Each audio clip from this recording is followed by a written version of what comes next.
नमस्कार दर्शक बंधु मु सत्य डिवोशनल चैनल तरफ आपको स्वागत करुच्ची धनुर्जय। दर्शक बंधु आमे सबुबले आपन को प्रत्येक वर्ष ओडिया नववर्ष उपलक्षे आमर जहाँ रही पणा संक्रांति महाविश्व पणा संक्रांति उपलक्षे आमे प्रतिवर्ष आपन को ये जो आमर अच्छी राशिफल बा पांजी पाठ ये सब विषय आमे चैनल माध्यम प्रचार और प्रसार कर चलछु। तेबे चलित वर्ष मध्य आमे आपणक लागि जहाँकि रखीचु ये जो चलित वर्षर पांजी पाठ आउ राशिफल। तेबे वर्तमान आम सहित अछंती श्रीजुक्त मनोरंजन महापात्र डॉक्टर उपाधि पाइछंती ज्योतिर्विद रे ता सहित ग्रह विप्र मध्य। तेणुकरी आसंतु तांको प्रथमे मोर आम चैनल तरफ जहाँकि हार्दिक शुभेच्छा। नमस्कार। नमस्कार आपण को आम चैनल तरफ हार्दिक शुभेच्छा। तेबे मनोरंजन बाबू आपण वर्तमान आम तरफ प्रश्न रहिबो ये चलित वर्ष जो पांजी पाठ तेबे देश विश्व आ राज्यर परिस्थिति आपण कोन कहिबे दर्शक मानकु किपरि वर्ष कोन सब रहिबो भल मंद युद्ध कतुर आरंभ करिकि विभिन्न प्रकार जो अछि अवस्था समस्या सृष्टि तार कोन करिवे आपण से देखंतु चलित वैशाख मास कृष्ण पक्ष मेष दिन 1 अप्रैल ता 14 तारीख मंगलवार दिन महाविश्व पणा संक्रांति प्रभु हनुमंत महाराजंकर जन्मोत्सव। यही दिन रे आमर हिंदू धर्मर शास्त्र हिसाब रे आमे यही 15 तारीख महाविश्व पणा संक्रांति को आमे नूतन वर्ष बोली पालन करिथाउ। हिंदू धर्म रे आमे से नूतन वर्ष पणा संक्रांति रे पालन करथिबारु वर्षकर भारत वर्षर विश्वर तथा देशर राज्यर प्रत्येक ग्रह नक्षत्र चलनी समय रे तार परिस्थिति कौन होउची कौन भल अच्छी कि मंद अच्छी आम ते विषय रे उत्पादन करिया पड़ जाउछु। वर्तमान आपण को आम तरफ शुभेच्छा जेहेतु आपण वर्षक जाकर जेकोसी समस्या बा तार प्रतिकार किंबा भल मंद सब किछि विषय रे दर्शक मानक कहबे कहउथबार आम तरफ आपण को शुभेच्छा। ताल प्रथमे विश्वर आरंभ करिबा। आज्ञा प्रथमे जलवायु उपर जिबा। जलवायु ऋतुर चक्र रे व्यापक परिवर्तन देखा जिवो। अच्छा विश्व रो ताप मात्र वृद्धि पाइबो। विज्ञानी माने बा वैज्ञानिक माने चिंतार कारण हेबे। साधारणतः उत्तप्त रहिले विश्व जलवायु वातावरण उष्ण रहिले सेमानकर गवेषणा बाधा प्राप्त हो। अच्छा द्वितीय कथा हला चलित वर्ष ये जो महा ग्रीष्म उत्तप्त समय रे एलिनो प्रभाव रे सारा विश्वर तापमात्रा वृद्धि पाइबो। स्थाने स्थाने नदी दिगर परिवर्तन भी हो जाई पारे। अच्छा माने नदीर दिग परिवर्तन नदी धारा पूर्व दिगरे बहुथिबो एमिति सेपट पश्चिम दिगर पूर्व दिगरे बहुथिबो जदी उत्तर दिग हेई पारिबो जो जलवायु प्रभाव रु से दिग मूल भी हेई पारे। जलवायु प्रभाव अच्छा नहीं कोन अत्याधिक बन्या फन्या आछो बन्या तथा मरुड़ी प्रभाव परिलक्षित हेबो। विशेष करी चीन तथा रशिया अमेरिका रे ग्रीष्म प्रभाव प्रचुर जोर हेबो। बात्या भूमिकंप घूर्णिबलय अनुभूत हेबो। बड़ धरणर प्लेन स्क्रैच भी होई पारे। अच्छा हाँ प्लेन रो स्क्रैच होई पारे। अच्छा इतरे बहु धन जीवन क्षयक्षति हेई पारंती। अच्छा चलित वर्ष सौर झड़ प्रभाव हेबो।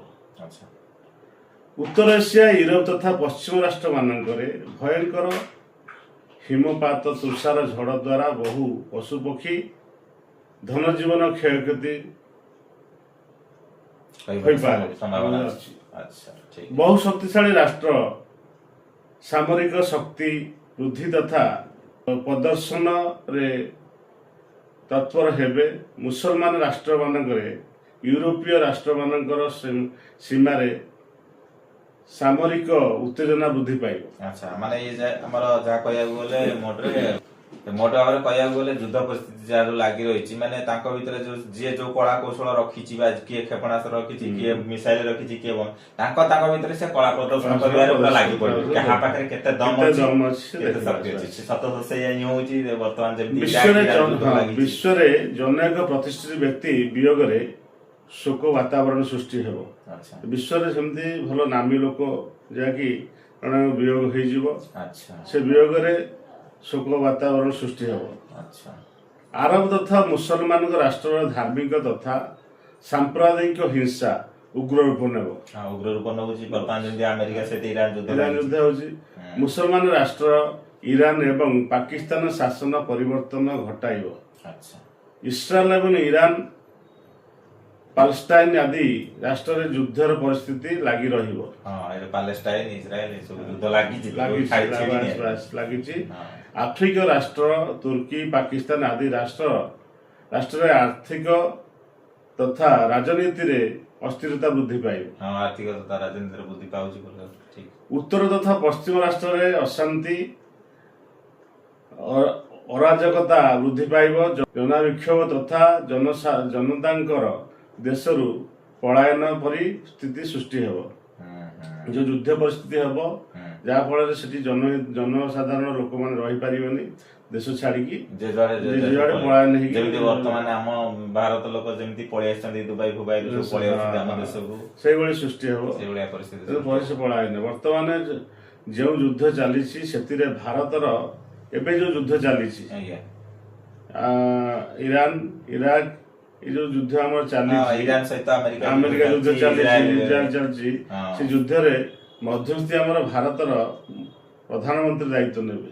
ଆଚ୍ଛା ଇଏ ହଉଛି ଗୋଟେ ବଡ ପଏଣ୍ଟ ଆସିଗଲା। ତାଲିକାରେ ବି ଲେଖା ହେଇଥିଲା ଯେ ଭାରତ ଯେବେ ମଧ୍ୟସ୍ଥି କରିବ ତେବେ ଯାଇକି ଯୁଦ୍ଧ ଭାରତ ମଧ୍ୟସ୍ଥି ନ କଲା ପର୍ଯ୍ୟନ୍ତ ଯୁଦ୍ଧର ସେମିତି ଚାଲିଛି। ତେଣୁକରି ସେ ଯୁଦ୍ଧକୁ ସରିବା ପର୍ଯ୍ୟନ୍ତ ଯେପର୍ଯ୍ୟନ୍ତ ଭାରତ ସେଥିରେ ମୁଣ୍ଡ ନ ଖେଳେଇଛି ସେ ଯୁଦ୍ଧର ସେ ଭଳିଆ ପରିସ୍ଥିତି ଚାଲି ରହିବ।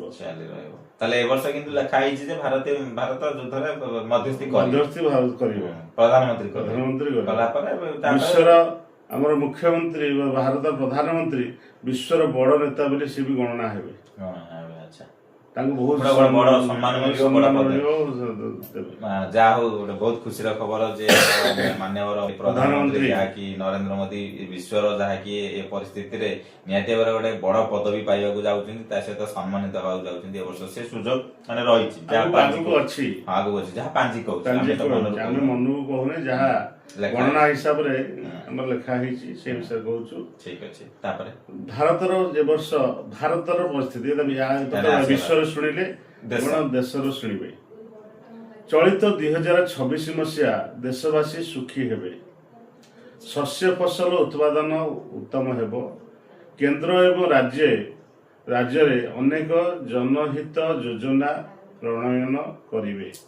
ମାନେ ଆମର ଭାରତ ସରକାର ବିଭିନ୍ନ ପ୍ରକାର ଯୋଜନା ମାନ ସବୁ ପ୍ରସ୍ତୁତ କରିବେ। ରାଜ୍ୟବାସୀ ଖୁସି ହେବେ। ଅତ୍ୟଧିକ ଉତ୍ତପ୍ତ ପ୍ରଭାବରୁ ଜଙ୍ଗଲ ହୀନ ହେବ। ଜଙ୍ଗଲହୀନ ହେଇଯାଉଛି, ରାସ୍ତା ଯାଉଛି ଗଛ କାଟିଲେ, ବ୍ରିଜ ହବ ଗଛ କାଟ, ଫ୍ୟାକ୍ଟ୍ରି ହବ ଗଛ କାଟ, ଏଇସବୁ। ତେଣୁକରି ସେ ଜନହିତ ଜୀବଜନ୍ତୁ ମାନଙ୍କର ନଷ୍ଟ ହେବେ, ଫସଲ ନଷ୍ଟ ହେବ। ଏହା ଦ୍ୱାରା ସରକାରଙ୍କର ନୂତନ ପରିବେଶ ଜଙ୍ଗଲ ସୁରକ୍ଷା ନୀତି ପ୍ରଣୟନ ସର୍ବସାଧାରଣ ଉପକୃଷ୍ଟ ହେବେ। ଆମର ଯୋଉ ଜଙ୍ଗଲ କ୍ଷୟ ହେଇଯାଉଛି ଦିନକୁ ଦିନ, ଗଛ କଟା ହଉଛି, ତା ଉପରେ ଗୋଟେ ପଦକ୍ଷେପ ନେବେ ଆମର ଯୋଉ ଜଙ୍ଗଲ ବିଭାଗ ଗୋଟେ ପଦକ୍ଷେପ ନେବ, ଅତ୍ୟଧିକ ଜଙ୍ଗଲ ନଷ୍ଟ କରିବେ ନାହିଁ। ଯାହା ବହୁତ ସୁନ୍ଦର କଥା ଏ ବାତାବରଣ ପାଇଁ। ତାପରେ କୃଷି ଉତ୍ପାଦନ ଲାଭ ରହିବ, ଚାଷବାସ ଉପରେ ଲାଭ ରହିବ। ଖଣିଜ ପଦାର୍ଥ ଦ୍ରବ୍ୟ ଚୋରାଚାଲାଣ ବୃଦ୍ଧି ପାଇବ। ଆମ ଓଡିଶାରେ ଯୋଉ ଖଣିଜ ପଦାର୍ଥ ସବୁ ଅଛି, ଲୁହା ପଥର ଏସବୁ ଜିନିଷ ଚୋରାଚାଲାଣ ପ୍ରବଳ ହେବେ, ଚୋର ପ୍ରବଳ ମାତିବେ।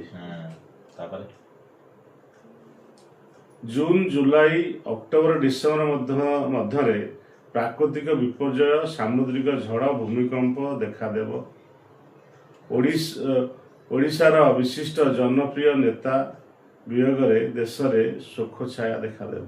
ଓହୋ, ଏଇଠି ଟିକେ ଦୁଃଖଦ ସମୟ ହେଇଗଲା। ମାନେ ଦି ପ୍ରକାର, ଗୋଟେ ତ ହଉଛି ଭୂମିକମ୍ପ, ଝଡ ତୋଫାନ ଦେଖାଯାଏ। ଏଇ ବର୍ତ୍ତମାନ ଆମର ଝଡ ଗୋଟେ ଯାଇଥିଲା ମୟୂରଭଞ୍ଜରେ, କେମିତି ମାନେ କ୍ଷତିଗ୍ରସ୍ତ କରିଦେଇଛି, ସେଇଭଳିଆ ଟାଇପର ଏଇ ବର୍ଷ ଚଳିତ ବର୍ଷ କିଛି ନା କିଛି କୋଉଠି ଝଡ ଦେଖାଯିବ, ଝଡ ତୋଫାନ, ବାତ୍ୟା, ବନ୍ୟା ଦେଖାଯିବ। ତା ସହିତ ଆଉ ଗୋଟିଏ ଦୁଃଖଦ ଖବର ରହିଯାଉଛି, କିଏ ଜଣେ ଓଡ଼ିଶାର ବିଶିଷ୍ଟ ଲୋକପ୍ରିୟ ନେତା ଲୋକମାନଙ୍କର ମନ ଦୁଃଖ ହବ। ତ ଭଗବାନଙ୍କ କଥା ଆମେ ତ କିଛି କରିପାରିବା। ଆବଶ୍ୟକ ସାମଗ୍ରୀ ଆମ ଦରଦାମ ବୃଦ୍ଧି ପାଇବ। ଛାତ୍ର ତଥା ଶିକ୍ଷକ ଆନ୍ଦୋଳନରେ ଉଗ୍ର ରୂପ ନେବ।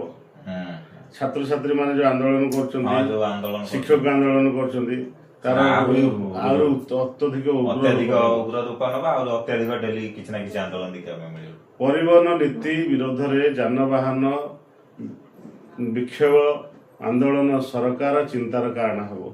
ପରିବହନ କ୍ଷେତ୍ରରେ ଦରଦାମ ବୃଦ୍ଧି ପାଇଲେ, ଯାନବାହନ ପେଟ୍ରୋଲ ଦର ବଢିଲା, ସବୁ ଜିନିଷ ବଢିଲା, ଗ୍ୟାସ ମିଳୁନି, ଦରଦାମ ବୃଦ୍ଧି କରିବା ପାଇଁ ସରକାରଙ୍କୁ କହିବାକୁ ଦ୍ୱାରା ସରକାର ତା ନ ଶୁଣିଲେ ଜନ ଆନ୍ଦୋଳନ ସେମାନେ ଡ୍ରାଇଭର ମାନେ କରିବେ, ମାଲିକ ମାନେ କରିବେ, ଯାହାଦ୍ୱାରା ବିଭିନ୍ନ ପ୍ରକାର ସାଧାରଣ ଲୋକ କରିବେ। ପରିବହନ କ୍ଷେତ୍ରରେ ବାଧା ସୃଷ୍ଟି ହେବ, ଜନସାଧାରଣ ଆମେ ଚିନ୍ତାର କାରଣ ସବୁ ହବୁ। ଖାଦ୍ୟପେୟ ନ ମିଳିଲେ କଣ କରିବା, ସମସ୍ତେ ଚିନ୍ତାର କାରଣ ହବ। ଆବଶ୍ୟକ ସାମଗ୍ରୀ ଦରଦାମ ବୃଦ୍ଧି ଜନ ଅସନ୍ତୋଷ କାରଣ ହେବ। ସରକାର ଆର୍ଥିକ ତଥା କୃଷି ନୀତି ଦ୍ୱାରା ଦେଶ ତଥା ରାଜ୍ୟ ବିକାଶ ପ୍ରଗତିଶୀଳ ହେବ। ଯୁବବର୍ଗ, ମହିଳା ତଥା ଛାତ୍ରଛାତ୍ରୀ ବିଶେଷ ଭାବେ ଉପକୃତ ହେବେ। ଶ୍ରୀ ଜଗନ୍ନାଥ ମହାପ୍ରଭୁଙ୍କ ଶରଣ ନେଲେ ସବୁ ଅସମ୍ଭବକୁ ସମ୍ଭବ ହେବ। ନିହାତି ଭାବରେ ମନୋରଞ୍ଜନ ବାବୁ ଯାହା କହିଲେ, ସବୁ ତ ଅସମ୍ଭବ, କିନ୍ତୁ ଭଗବାନ ଯଦି ଚାହିଁବେ ସବୁ ପୁଣି ସମ୍ଭବ। ତେଣୁକରି ଇଏ ବର୍ତ୍ତମାନ ତା ଦେହରେ ଚଳିତ ବର୍ଷ ବାଧା ବି ଅଛି, ଇଏ ତାର ପ୍ରତିକାର ବି ଅଛି। ବିଭିନ୍ନ ପ୍ରକାର ଝଡ଼ ଝଞ୍ଜା ସମସ୍ୟା ଦେଇ ଗତି କରିବ, କିନ୍ତୁ କିଛି ଖୁସି ବି ଅଛି, କିଛି ସବୁ କିଛି ମିଶାମିଶି ଅଛି। ଠିକ ଅଛି, ତାପରେ ଯିବା ଆମେ। ତାପରେ ଡିସେମ୍ବର ପରଠାରୁ ମୂଲ୍ୟବାନ ଧାତବ ଦ୍ରବ୍ୟ ସୁନା, ରୂପା ତଥା ଖାଉଟି ସାମଗ୍ରୀ ଦର ହଠାତ୍ ବୃଦ୍ଧି ଦ୍ୱାରା ଜନ ଅସନ୍ତୋଷ ଦେଖାଦେବ। ସୁନା ରୂପା ତ ବଢୁଛି ଆଉ। ଉତ୍ତର ପୂର୍ବ ତଥା ଦକ୍ଷିଣ ଭାଗରେ ପ୍ରାକୃତିକ ବିପର୍ଯ୍ୟୟ ତଥା ଜଳପଥ ଦୁର୍ଘଟଣାରେ ଧନଜୀବନ ହାନି ସମ୍ଭାବନା। ସାମୁଦ୍ରିକ ଝଡ଼, ଘୂର୍ଣ୍ଣିବାତ୍ୟା, ବିମାନ ତଥା ରେଳ ଦୁର୍ଘଟଣାରେ ବହୁ ଜନଜୀବନ କ୍ଷୟକ୍ଷତି ସମ୍ଭାବନା। ଏ ବର୍ଷ ବି ତାହେଲେ ମାନେ ବିମାନ ଦୁର୍ଘଟଣା ଅଛି, ଜଳପଥ ଦୁର୍ଘଟଣା ଅଛି, ଜଳପଥ ଦୁର୍ଘଟଣା, ବିମାନ ଦୁର୍ଘଟଣା ଏସବୁ ଅଛି ନା। ପଡ଼ୋଶୀ ରାଷ୍ଟ୍ରୀୟ ପାକିସ୍ତାନ, ଚୀନ ଆଦି ରାଷ୍ଟ୍ର ସହିତ ସୀମା ବିବାଦ ଦେଖାଦେବ। ସୀମା ବିବାଦ ଆଗରୁ ଲାଗିଛି, ଏବେ ସାମରିକ ଦେଖାଦେବ। ଆଉ ସାମରିକ କାର୍ଯ୍ୟାନୁଷ୍ଠାନ ସହିତ ଯୁଦ୍ଧ ପରିସ୍ଥିତି ସୃଷ୍ଟିର ସମ୍ଭାବନା ଅଛି। ଚୀନ ସହିତ, ପାକିସ୍ତାନ ସହିତ ଯୁଦ୍ଧ ବି ହେଇପାରେ ହବାର ସମ୍ଭାବନା ଅଛି, ଚୀନ ପାକିସ୍ତାନ ସହିତ। କୃଷି ଉତ୍ପାଦନରେ ବୃଦ୍ଧି ଘଟିବ। ବର୍ଷର ଶେଷ ଭାଗରେ କୀଟ ତଥା ଅଦିନିଆ ବର୍ଷା ଋତୁର ତାପରେ ବହୁ ଫସଲ ହାନିର ସମ୍ଭାବନା। ଫସଲ ହାନିର ମାନେ ବର୍ଷା ବେଳେ ବର୍ଷା ହବନି, ଅବେଳରେ ବର୍ଷା ହବ। ଏମିତି ହବ ଯେ ବର୍ଷା ପୁରା ଭସେଇ ଦବ, ପୁଣି ବର୍ଷା ସମୟରେ ବର୍ଷା ହବନି, ଶୁଖିଯିବ ପୁରା। ତା ସହିତ କୀଟ ପତଙ୍ଗ ଆସି ବସି ଖାଇ ନଷ୍ଟ କରିବେ। ଖଣିଜ ଉଦ୍ୟୋଗ ତଥା ନିର୍ମାଣ ଉଦ୍ୟୋଗ କ୍ଷେତ୍ରରେ ବିଶେଷ ବିକାଶ ପରିଲକ୍ଷିତ ହେବ। ଦେଶରେ ସାଇବର ଠକାମି ବଢିବ। ସାଇବର ଠକାମିଟା ପ୍ରବଳ ମାତ୍ରାରେ ବଢିବ। ବର୍ତ୍ତମାନ ଯୋଉ ନେଟରେ ଇଣ୍ଟରନେଟରେ ସାଇବର ଠକାମି ଯୋଉ ବଢୁଛନ୍ତି, ପ୍ରବଳ ମାତ୍ରାରେ ପଇସା ଠକେଇ କରି ନେଉଛନ୍ତି, ସେ ଯେତିକି ହେଇଥିଲା ଆହୁରି ଅଧିକ ବଢିବ। ଯଦି ଆପଣ ସାଇବର ଠକାମିର ମାନେ ତାଙ୍କ ସଂସ୍ପର୍ଶରେ ଆସୁଛନ୍ତି, ତୁରନ୍ତ ଆମର ସାଇବର କ୍ରାଇମ ଯୋଉ ଅଛନ୍ତି ତାଙ୍କୁ ଇନଫର୍ମ କରନ୍ତୁ, ତ ସେଠାରୁ ଟିକେ ଦୂରେଇକି ରୁହନ୍ତୁ, ଆମ ତରଫରୁ ନିବେଦନ। ଦକ୍ଷିଣ ପଶ୍ଚିମ ତଥା ଉପକୂଳ ରାଜ୍ୟରେ ଶାସନର ପରିବର୍ତ୍ତନ ସମ୍ଭାବନା। ତୈଳ ତଥା ତୈଳଜାତ ଦ୍ରବ୍ୟ ଅନ୍ତରାଷ୍ଟ୍ରୀୟ ବଜାରରେ ମୂଲ୍ୟ ବୃଦ୍ଧି ସରକାରଙ୍କ ପାଇଁ ଚିନ୍ତାର କାରଣ ହେବ। ତୈଳ ବଜାର ବଢିଲେ ସରକାରଙ୍କର ଚିନ୍ତା ବଢିବ। ତେଲ ବର୍ତ୍ତମାନ ରେଟ୍ ଧୀରେ ଧୀରେ ବଢୁଛି, ଗ୍ୟାସ ମିଳିବା ମୁସ୍କିଲ ହେଇଯାଉଛି। ସ୍ୱାସ୍ଥ୍ୟ ବିଭାଗ, ଆରକ୍ଷୀ, ପରିବହନ, କୃଷି ତଥା ସରକାରୀ କର୍ମଚାରୀଙ୍କ ଆନ୍ଦୋଳନର ଚିନ୍ତାର କାରଣ ହେବ। ହୁଁ। ଜନସାଧାରଣ ତଥା ପଶୁ ପକ୍ଷୀ ମଧ୍ୟରେ ରୋଗ ବୃଦ୍ଧି ଦେଖାଦେବ। ହଁ, ଯେମିତି ବାର୍ଡ ଫ୍ଲୁ, ସେ ସୁଇଂ ଫ୍ଲୁ, ସବୁ ବିଭିନ୍ନ ପ୍ରକାର ରୋଗ ରୋଗ ଦେଖା- ସବୁ ପଶୁପକ୍ଷୀ ଦେଖାଦେବେ ଆଉ। ତଥା ଉତ୍ତର ତଥା ପୂର୍ବ ଉତ୍ତର ହିମାଳୟ ପାଦ ଅଞ୍ଚଳରେ ଭୂମିକମ୍ପ ଭୂସ୍ଥଳର ବହୁ କ୍ଷୟକ୍ଷତି ହେବ। ଭୂମିକମ୍ପ ହବାର ସମ୍ଭାବନା ଅଛି। ଭୂମିକମ୍ପ ଅଛି। ଉତ୍ତର ତଥା ପୂର୍ବ ଉତ୍ତର ହିମାଳୟ। ହୁଁ। ଆଚ୍ଛା, ହିମାଳୟ ଯେମିତି ଗତ ବର୍ଷ ହେଇଥିଲା ହିମାଳୟ ଗୋଟେ ଏଇଟା କଣ ଯୋଉ ଝଡି ଆସିଥିଲା, ଯେ ବର୍ଷା ପୁରା ଧୋଇ ଦେଇଥିଲା ସେଇ ଟାଇପର। ସେଇଭଳିଆ ହବ। ହୁଁ। ଜନକ ପ୍ରିୟ ରାଜନେତା ବିୟୋଗରେ ତଥା ହତ୍ୟା ଅଭିଯୋଗରେ ଅଶାନ୍ତି ଦେଖାଦେବ। ହୁଁ। ଜନକ ନେତାକୁ ହତ୍ୟା କରାଯିବ, ହୁଁ। ଭଲ ପ୍ରିୟ ନେତା, ତାଙ୍କୁ ଅଶାନ୍ତି ସେ ତାଙ୍କ ବିଷୟରେ ଅଶାନ୍ତି ବାତାବରଣ ସୃଷ୍ଟି ହେବ। ଓହୋ, ଆଚ୍ଛା ଆଚ୍ଛା। ଦେଶ ତଥା ରାଜ୍ୟରେ ଶାସକ ଦଳ ଦୃଢ ତଥା ଲୋକପ୍ରିୟ ହେବେ। ହୁଁ। ତାପରେ ଆମର ଓଡ଼ିଶା କଥା ଦେଖିବା। ଯିବା ଓଡ଼ିଶା କଥା ଦେଖିବା, କଣ ଓଡ଼ିଶାରେ କଣ ଅଛି। ମୁଖ୍ୟ ବିରୋଧୀ ଦଳରେ ଅସ୍ଥିରତା ବୃଦ୍ଧି ପାଇବ। ଆଚ୍ଛା। ବିରୋଧୀ ଦଳ ମାନେ ସ୍ଥିରତା ରହିବେନି, ଅସ୍ଥିରତା ରହିବେ। ଆଚ୍ଛା, ମୁଖ୍ୟ ବିରୋଧୀ ଦଳ। ଆଚ୍ଛା। ଦଳ ବିଭାଜନ ତଥା ବରିଷ୍ଠ ନେତାଙ୍କ ଦଳ ତ୍ୟାଗ ବା ପରିବର୍ତ୍ତନ। ଆଚ୍ଛା। ଦଳୀୟ ମୁଖ୍ୟଙ୍କ ଚିନ୍ତାର କାରଣ ହେବ। ଆଚ୍ଛା। ଶାସକ ଦଳର ପ୍ରାଦୁର୍ଭାବ ବୃଦ୍ଧି ପାଇବ। ଆଚ୍ଛା। ତାଙ୍କର ଟିକେ ଉଗ୍ର ରୂପ ବଢିଯିବ। ସେ ଟିକେ ସବୁ ଦଳର କମଜୋରିଆ ହେଇଗଲେ ସେ ନିଜକୁ ଟିକେ ଗର୍ବ ଅନୁଭବ କରିବେ ଶାସକ ଦଳ। ଆଚ୍ଛା। ତାଙ୍କର ଉଗ୍ର ରୂପ ବୃଦ୍ଧି ପାଇବ। ଆଚ୍ଛା। ବର୍ଷ ଶେଷାର୍ଦ୍ଧରେ ବିରୋଧୀ ଦଳ ଏକତ୍ର ହେବେ। ଆଚ୍ଛା। ଶାସକ ଦଳ ବିରୋଧରେ ନୂତନ ସମୀକରଣ ତଥା ରଣନୀତି ପ୍ରସ୍ତୁତ କରିବେ। ଆଚ୍ଛା। ଶାସକ ଦଳର କେତେକ ପ୍ରତିଶ୍ରୁତି ପୂରଣରେ ବିଳମ୍ବ ହେତୁ, ମାନେ ପ୍ରତିଶ୍ରୁତି ଦେଇଥିବେ ଶାସକ ଦଳ କଣ କରିବା ପାଇଁ କାର୍ଯ୍ୟକ୍ରମ ଆମର କରିବେ ନାହିଁ, ଲେଟ୍ ହେଇଯିବ। ପ୍ରତିଶ୍ରୁତି ଦେଇଥିବେ ମୁଁ ଏ ମନ୍ଦିର କାମ କରିବି କି ରାସ୍ତା କାମ କରିବି, କଣ ଦେଇଥିବେ ସେ ବିଳମ୍ବ ହେଇଥିବ, ଯାହାଫଳରେ ଏମାନଙ୍କୁ ବିରୋଧୀ ଦଳ ମାନଙ୍କୁ କହିବାକୁ ସୁଯୋଗ ମିଳିବ। ସେଥିପାଇଁ କି ବିରୋଧୀ ଜନସାଧାରଣ ମାନେ ଘୋର ଅସନ୍ତୁଷ୍ଟ ଦେଖାଦେବେ। ପାଳକର ସମସ୍ୟାର ଏ ବର୍ଷ ପାଳକ ଯୋଉ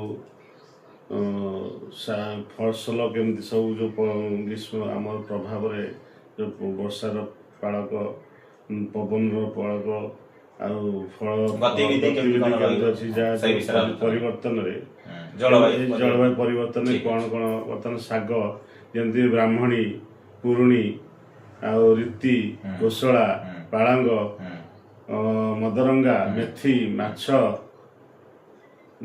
ମହି, ରୋହି, ଭାକୁର, ମାଗୁର ଆଉ କେରନ୍ୟା, ଚିଙ୍ଗୁଡ଼ି, ଚାନ୍ଦି, ଖୁରାଣ୍ଟି ମାଛ ମାନେ ପୁଷ୍କର ମେଘରେ ଭଲ, ଯୋଉ ମେଘ ହଉଛି ପୁଷ୍କର ମେଘଟି, ଏ ବର୍ଷ ମେଘର ନାମ ହେଲା ପୁଷ୍କର। ପୁଷ୍କର ମେଘରେ ଯୋଉ ଜଳବୃଷ୍ଟି ହବ, ଏଇ ସବୁ ଜିନିଷ, ଏଇ ଶାଗ ଆଉ ମାଛ ଏମାନଙ୍କର ଫସଲ ଭଲ ହବ। ଆଚ୍ଛା, ଯୋଉମାନେ ଚାଷୀ ଚାଷ କରିବେ ସେମାନେ ଯଦି ଏଇ ଶାଗ ଲଗେଇବେ ତାହେଲେ ଭଲ, ମାନେ ବେନିଫିଟ ପାଇବେ। ଆଉ ତାପରେ ଯୋଉମାନେ ଘେରି କରିଛନ୍ତି, ଯୋଉ ମାଛ ଚାଷ କରନ୍ତି, ଚିଙ୍ଗୁଡ଼ି ଚାଷ କରୁଛନ୍ତି, ସେମାନେ ପ୍ରଚୁର ଭଲ ଫସଲ ହବ, ଏ ବର୍ଷ ଚାଷ ଭଲ ହବ। ଭଲ କଥା। ଯୋଉମାନେ ଚିଙ୍ଗୁଡ଼ି ଚାଷ କରନ୍ତି କିମ୍ବା ଯୋଉମାନେ ମାଛ ଚାଷ କରନ୍ତି, ଚାନ୍ଦି ମାଛ, କୁରୁଣ୍ଟି ମାଛ, ଏସବୁ ମାଛ ଆପଣମାନେ ଚାଷ କରନ୍ତୁ ନିଶ୍ଚୟ। ଯାହା ପାଞ୍ଜିର ସୂଚନା ଆମେ କହୁଛୁ, ଆପଣ ନିଶ୍ଚିତ ଭାବରେ ବେନିଫିଟ ପାଇବେ। କାହିଁକିନା ଏ ବର୍ଷ ଚଳିତ ବର୍ଷ ପୁଷ୍କର ବର୍ଷା ଅଛି। ପୁଷ୍କର ବର୍ଷାରେ ସେମାନେ ଭଲ ଫସଲ ଦିଏ। ଏ ବର୍ଷ 100 ଯୋଜନ, 30 ଯୋଜନ ଉତ୍ସର୍ଗେ, 100 ଯୋଜନ ଏକମାଣ। ତ 100 ଯୋଜନ ଭିତରୁ 6 ଭାଗକୁ 9 ବିଶ୍ଵ 60 ଦଣ୍ଡ ଯୋଜନ ନଦୀ ପର୍ବତରେ, 4 ଭାଗକୁ 6 ବିଶ୍ଵ 8 ଗଣ୍ଡା 10 ଯୋଜନ ପୃଥିବୀରେ। ଏ ସମ୍ବତ୍ସରରେ 50 ଦିନ ବର୍ଷା। ଦେଶରେ ଶସ୍ୟ ଆୟ 6 ବିଶ୍ଵ 8 ଗଣ୍ଡା ମାତ୍ର। ସେଥିମଧ୍ୟରୁ 20 ଦିନ ସମୁଦ୍ରରେ ବସିବ, 18 ଦିନ ନଦୀରେ ବସିବ, 12 ଦିନ ଦେଶରେ ବସିବ। ସେମିତି ବାୟୁ ହେଲା 49 ଖଣ୍ଡ ବାୟୁ ଏ ବର୍ଷ। ସମୁଦ୍ରରେ 27 ଖଣ୍ଡ, ନଦୀ ପର୍ବତରେ 12 ଖଣ୍ଡ, ଦେଶରେ 10 ଖଣ୍ଡ ବାୟୁ ପ୍ରବାହିତ ହେବ। 49 ଖଣ୍ଡ ବାୟୁ ଅଛି। ବର୍ଷା 50 ଦିନ ବର୍ଷା, ସେଭଳି ଏ ଯେଉଁ ଏ ସମସ୍ୟାରେ ଖଡ଼ଗ ଧାରିକି ମାନେ ଅଛନ୍ତି, ଖଡ଼ଗ ଧରିଣୀ ମାନେ ଏ ସମୟରେ ଖଡ଼ଗ ଚଣ୍ଡୀଙ୍କ ହସ୍ତେ, ଆଚ୍ଛା ଖର୍ପର ଦୁର୍ଗାଙ୍କ ହସ୍ତେ, ଆଚ୍ଛା ଗଦା ହନୁମାନଙ୍କ ହସ୍ତେ, ଆଚ୍ଛା ଚକ୍ର କାତାୟନୀଙ୍କ ହସ୍ତେ, ହଁ। କୁନ୍ତ ଶୈଳପୁତ୍ରୀଙ୍କ ହସ୍ତେ, ଧନୁ ପିନାଙ୍ଗୀଙ୍କ ହସ୍ତେ, ଭଣ୍ଡାର ମହାଲକ୍ଷ୍ମୀଙ୍କ ହସ୍ତେ, ବସ୍ତ୍ର ଇନ୍ଦ୍ରଙ୍କ ହସ୍ତେ, ସୁଖ ମେନକାଙ୍କ ହସ୍ତେ, ପାଶାଙ୍କୁ ହେଲା ଗଣେଶଙ୍କ ହସ୍ତେ, ଆଚ୍ଛା ଦୁର୍ଗା ଦୁଃଖ ହେଲା ଧର୍ମରାଜଙ୍କ ହସ୍ତେ, ଆଚ୍ଛା ତ୍ରିଶୂଳ ଭୈରବଙ୍କ ହସ୍ତେ ଭୈରବଙ୍କ ହସ୍ତେ, ହୁଁ, ସ୍ୱର୍ଣ୍ଣ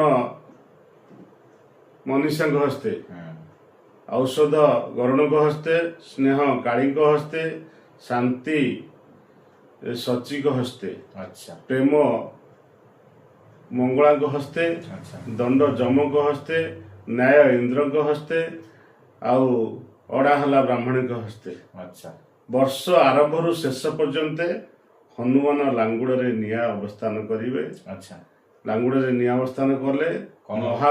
ମହା ଦୁର୍ଭିକ୍ଷ ହବ, ଅଗ୍ନିକାଣ୍ଡ ହବ। କୋଉ ପଟେ ଆଚ୍ଛା। ହବ ନା, ଯେହେତୁ ହନୁମାନଙ୍କର ସ୍ଥାନ ଗତିବିଧି ହଉଛି ଦକ୍ଷିଣ ପଶ୍ଚିମ ଦିଗ, ଆଚ୍ଛା ଦକ୍ଷିଣ ପଶ୍ଚିମ ଯେତେବେଳେ ହନୁମାନଙ୍କ ସ୍ଥାନ, ହନୁମାନଙ୍କର ବାସସ୍ଥାନ ଦକ୍ଷିଣ ପଶ୍ଚିମ କୋଣରେ, ତେଣୁକରି ଦକ୍ଷିଣ ପଶ୍ଚିମ ଭାଗରେ ଭୟଙ୍କର ଅଗ୍ନିକାଣ୍ଡ ହବ। ଓହୋ ଦକ୍ଷିଣ ପଶ୍ଚିମ ଦକ୍ଷିଣ ଏ ବର୍ଷ ମାନେ ଦକ୍ଷିଣ ପଶ୍ଚିମ କହିଲେ ଆମର ଦେଶର ନା ବିଶ୍ୱର?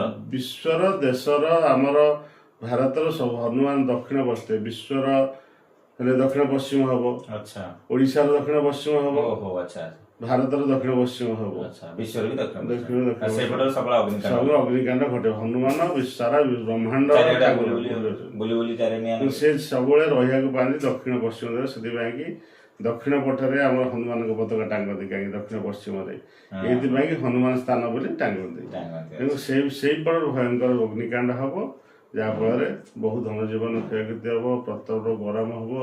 ଏ ବର୍ଷ ଖରାର ପ୍ରଚଣ୍ଡ ଉତ୍ତପ୍ତ ହେବେ, ସନଷ୍ଟ୍ରୋକ ହବ, ବହୁତ ଲୋକ ଧନଜୀବନ ନଷ୍ଟ ହେବେ, ପାଣି ଶୁଖିଯିବ, ପଶୁ ପକ୍ଷୀ ସବୁ ମରିବେ।